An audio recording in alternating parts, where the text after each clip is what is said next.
Hello students, welcome back. So here we're gonna start today is Snell's law, as you can see. Okay, so what's going on here? Let me show you with this highlighter pen. So here is an incident ray.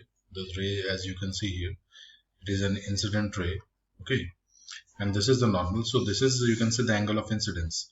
Angle of incidence is nothing but angle between incident ray and normal. So this is incident ray and this is, you can say, normal. Okay, but since this surface is not reflecting, okay, अगर ये reflecting होती तो रे जो है वो कुछ ऐसे जाती इस तरह से, but ऐसा नहीं हुआ क्योंकि it's not reflecting. Then what happened? The ray passed in the second medium. अब रे जो है वो second medium में पहुंच गई. तो अब second medium जो है, if you can see here, कि यहाँ पे रे जो है it bend toward the normal. रे जो है bending हो गई. This is called refraction. Okay, so refraction क्या है कि when the light ray passes from one medium to other, then it bends or move away to the normal, right, depending on the density. इस पे depend करता है. So this is angle R. R stands for refraction. Previously it was used for reflection. Okay, तो R जो पहले था that was reflection, and now the R which you are talking about is for refraction. Okay, कोई दिक्कत नहीं है उसमें students को. So then what is Snell's law? Let me first introduce what is eta. Eta जो है यहाँ पे, that is you can say, we call it is for medium refractive index. Okay, it is for refractive index. ये जो है, it is also, it can be written as mu or it can be written as eta. कैसे भी लिख सकते हैं, ठीक है. तो ये होता कैसे है, देखो, if I am writing here eta, ये n जैसा लग रहा है पर ये eta होता है. So is equal to c upon v. C is the speed of light in vacuum or air. V is the speed of light in, you can say, medium. Okay, so the Snell's law says sine of I divided by sine of R is equal to eta 2 upon eta 1. It actually means, देखो, eta 1 क्या है? Eta 1 है this medium. If you can see this is eta 1 and this is eta 2. Okay, so sine of I upon sine of R is equal to eta 2 1, which means eta 2 upon eta 1.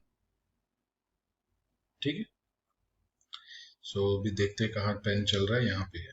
हाँ जी, सो this is eta 2. तो ये हमारे पास होता है Snell's law. तो जिसमें रे आ रही है वो हमेशा डिवाइड में आएगा, जिस मीडियम से रे आ रही है. देखो, रे आ कौन से मीडियम से रही है? आ रही है इससे, ठीक है, और जो रे जा रही है वो इस मीडियम में जा रही है. तो जिसमें रे जा रही है उसका रिफ्रैक्टिव इंडेक्स डिवाइडेड बाय जिसमें से रे आ रही है उसका refractive index, that is equal to eta 2 1. ठीक. It is also called v1 upon v2. देखो, v1 अपॉन v2 क्यों होता है ये आप you can C with this formula. अगर जो ये जो फॉर्मूला आप देख पा रहे हैं, तो ये जो फॉर्मूला है यहाँ से you can C eta 1 upon eta 2 ये हो सकता है. रीजन बहुत सिंपल है भाई. रीजन सिंपल क्यों है? क्योंकि eta is equal to, as it is c upon v. c is constant. c जो है speed of light in air and vacuum, ये कांस्टेंट है. So eta inversely proportional to v. It means कि eta 2 upon eta 1 को हम लोग v1 upon v2 लिख सकते हैं. ठीक. तो हम चाहें तो इसी फॉर्मूला में यहाँ पे v1 अपॉन v2 भी लिख सकते हैं, sin a by sin r. ठीक है. तो ये हमारा कुछ पॉइंट हुआ. चलिए नेक्स्ट वाली स्लाइड में हम लोग और कुछ चीजों को क्रैक करते हैं. ठीक है. So students, here you can see we can easily find out the refraction and we can understand Snell's law. All right, so here if you see here, let me use a highlighter pen. So in this first case, you can see this is normal, this is incident ray, this is angle of incidence. Here you can see that angle R is greater than angle I. Why? अब ध्यान से देखो तो ये angle जो है, ये angle ज्यादा है और ये एंगल जो है वो कम है. समझ पा रहे हो इस बात को? तो ऐसा क्यों हो रहा है ये हम लोग यहाँ पे समझने की कोशिश कर रहे हैं स्टूडेंट्स. ठीक है. तो डेंसर से रेयरर में लाइट जा रही है। यहाँ पे आपको देखना पड़ेगा जो लाइट है वो डेंसर से रेयरर मीडियम में जा रही है। यू कैन से कि देखो लाइट जो है, light should have travelled in a straight line. भाई लाइट को जाना कहाँ चाहिए था? लाइट को जाना चाहिए था स्ट्रेट लाइन भी, सीधी जो है सीधी सीधी आगे बढ़ना चाहिए था उसको, इसी लाइन में आगे बढ़ना चाहिए था, बट ऐसा हुआ नहीं, लाइट ऐसे जा रही है। ठीक है, तो जाना स्ट्रेट लाइन में चाहिए था लेकिन लाइट स्ट्रेट लाइन में नहीं गई।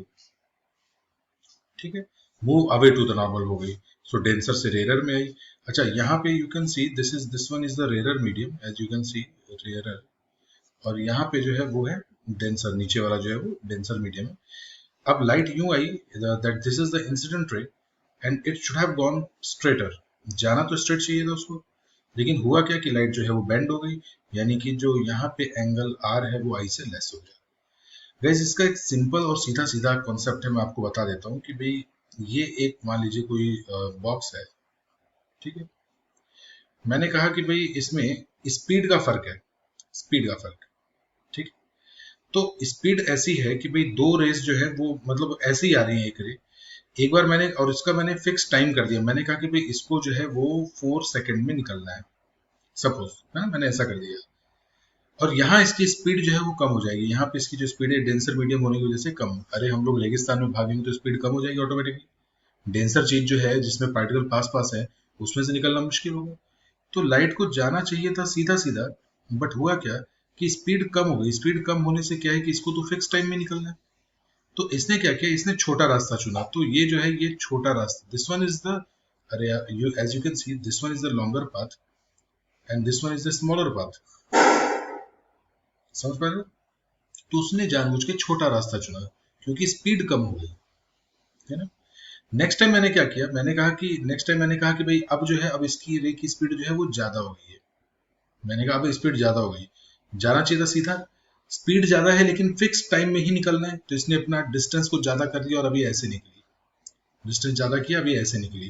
तो you can see move away to the normal, क्योंकि अगर किसी को ये डिस्टेंस ट्रेवल करना है किसी पर्टिकुलर मीडियम में और वो यहाँ से ये डिस्टेंस ट्रेवल कर रहा है, तो इसका मतलब कि ये डिस्टेंस जो है ये प्रीवियस डिस्टेंस के मुकाबले ज्यादा है। तो रेयरर से डेंसर में जाते ही स्पीड जो है वो कम हो गई, स्पीड कम हो गई, तो इसने छोटा रास्ता चुना, दिस वन। जितना डेंस करोगे उतना ही छोटा रास्ता चुनेगी, सीधा सीधा निकल सकती है लास्ट में। और यहाँ पे अगर बात की जाए तो यहाँ पे डेंसर से रेयरर में जाती स्पीड बढ़ गई, है ना।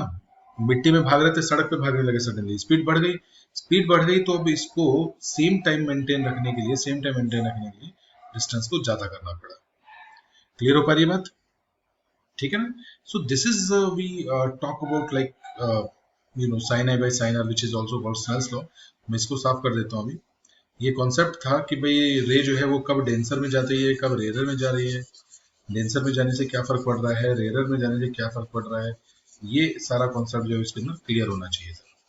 ठीक है, तो बेंडिंग टुवर्ड द नॉर्मल कब होगी? टुवर्ड द नॉर्मल तब होगी जब रेयर से डेंसर में जाएगा, और bending away to the normal कब होगी? जब डेंसर से रेयर में जाएगा। क्लियर हो पा रही बात अब? ठीक है, तो स्नेल्स लॉ क्या होता है हमारे पास, यहाँ पे भी देखो, यहाँ स्नेल्स लॉ लगेगा तो यहाँ आ जाएगा sine of i upon sine of r is equal to eta 2 upon eta 1, यानी कि सेकंड वाले का refractive index divided by first वाले का। ठीक है, इस वाले में बात की जाए तो फॉर्मूला तो यही बनेगा, sine of i upon sine of r is equal again eta 2 upon eta 1। बस इसमें इसको 1 ही बनाना है, ज्यादा बड़ा 1 बन गया, कोई बात नहीं, नो प्रॉब्लम। ठीक है, तो यहाँ पे एक चीज ध्यान रखना कि यहाँ वाले में जो ईटा 1 है वो कम है, ईटा 2 ज्यादा है, और यहाँ वाले में ये ज्यादा है। ठीक है बच्चों, समझ पा रहे हो ना इस बात को? कोई दिक्कत वाली बात तो नहीं? रुको मैं इसको नेक्स्ट स्लाइड में लेके चलता हूँ आपको। So here guys, here you talk about TIR. TIR stands for total internal reflection. So let me choose a pen. Yes, so this is T, the second one is I, third one is R. So you might be thinking sir ये एक T और एक I और एक R है, नहीं ऐसा नहीं है। T stands for total, I stands for internal and R stands for reflection. Now you can say sir आप ये तो रिफ्रैक्शन चल रहा है ना, then why you are talking about reflection? तो मैं बोलूंगा कि आप जरा ध्यान दीजिए, this is the part of refraction, but what we need to do, let's talk from this point. Okay, from this point. Okay, here the ray is traveling from water to air. We know that the water is denser and air is rarer. So air जो है वो rarer है, water जो है वो denser है. ठीक है, तो होता क्या है कि जब रेयर से डेंसर हो जा रही तो स्पीड बढ़ गई, और अगर स्पीड बढ़ गई तो डिस्टेंस ज्यादा ट्रेवल करने के चक्कर में that will move away to the normal. ठीक है, बट यहाँ पे जो है, so here you can see angle r जो है वो एंगल, जैसे यहाँ पे you can see angle r जो है वो बड़ा है एंगल आई से. ठीक है, बट अगर मैं इफ आई इंक्रीज इसको, मैं जरा और इंक्रीज कर दूं एंगल ऑफ इंसिडेंस को, देखो अगर एंगल आई को मैं इंक्रीज करूंगा तो आर भी इंक्रीज हो जाएगा साथ में. ठीक है, समझ पा रहे हो, जितना जितना एंगल बढ़ाओगे उतना उतना ही एंगल बढ़ेगा. So there is a particular angle known as critical angle, the angle of incidence, the angle of incidence at which refracted ray becomes linear to the surface. Linear, देखो ऐसा हो गया. You can also say the word perpendicular. देखो 90 degree है, यहाँ से भी 90 degree है, but also you can say कि भाई ये मीडियम के टुवर्ड्स चल रही है रे जो है वो मीडियम के टुवर्ड्स चल रही है. क्लियर? तो इस तरह से आप इसको पढ़ते हैं. This is called critical angle. So which angle is called critical angle? The angle of incidence at which refracted रे मूव्स टुवर्ड द सरफेस और थीटा बिकम्स 90 डिग्री. ठीक है, this is called critical angle. And if angle is increased beyond critical angle, अगर angle of incidence को critical angle से ज्यादा कर दोगे यहाँ पे, तो अब जो ये रे यूं जा रही थी ये यूं जाएगी. शुरू में देखो रे यूं जा रही थी, ये यहाँ पे डायग्राम देखो, शुरू में रे यूं जा रही थी, आपने और बढ़ाया एंगल ऑफ इंसिडेंस तो रे यूं जाने लगी, फिर और आगे जाने लगी, फिर फाइनली सीधी जाने लगी. अब और बढ़ाओगे तो अब ये यूं जाएगी इसी डायरेक्शन में. So if the angle of incidence is furtherly increased by critical angle, then the ray reflects back into the same medium. This is called total internal reflection. ठीक है, देखो ये अंदर रिफ्लेक्ट हो गई, अंदर ही रिफ्लेक्ट हो गई, और थीटा 1 थीटा 2 आपके बराबर हो गए. This is called total internal reflection. तो टोटल ऑफ इंटरनल रिफ्लेक्शन की दो कंडीशंस हैं.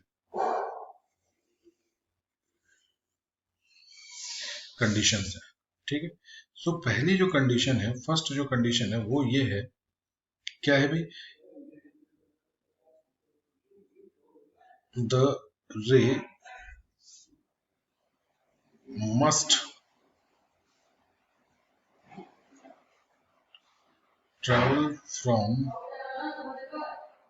ठीक है, the ray must travel from denser to rarer. The ray must travel from denser to rarer.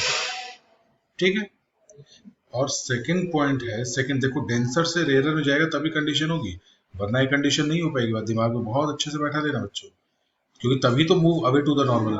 अगर रेयर से डेंसर में गई तब तो ये बेंड टुवर्ड द नॉर्मल हो जाएगी. भाई जब तक डेंसर से रेयर में जा रही है तो ray moving away to the normal, away होगी तभी तो ऐसे होती, अवे होती होती यूं होगी. अगर बेंडिंग टुवर्ड द नॉर्मल है तो टुवर्ड तो ये नॉर्मल की तरफ ही बढ़ती जाएगी. ठीक है, the ray must travel from denser to rarer. Second ये है, द एंगल ऑफ इंसिडेंस